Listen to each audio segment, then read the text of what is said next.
176तम साधारणतंत्र दिवस पालन पाई बोलिकी आज जिला प्रशासन द्वारा मिशन शक्ति हॉल रे प्रस्तुति बैठक आयोजन कराई। ये बैठक रे आमर ADM revenue CDO and EO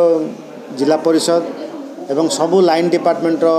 DLO district level officers DIPR समस्त विद्यालय एवं कॉलेजेस प्रिंसिपल्स हेडमास्टर्स सब आसते सहित गणमाध्यम सब प्रतिनिधि आसते अन्य विभिन्न एसोसिएशन जमी बार एसोसिएशन हो गले स्पोर्ट्स एसोसिएशन विभिन्न एसोसिएशन पार्टिसिपेट आज करते आमर ए वर्ष साधारणतंत्र दिवस को केमती जाकजमक पालन करा से विषय में विस्तृत भाव में आलोचना होता।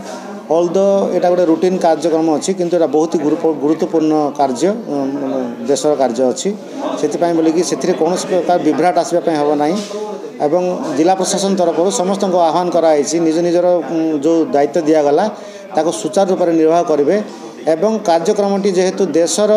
माने देशात्मक बोधक कार्यक्रम ये कौन प्रकार विघ्न आने को हम ना कौन प्रकार खराब जमी हम ना समस्त तरफ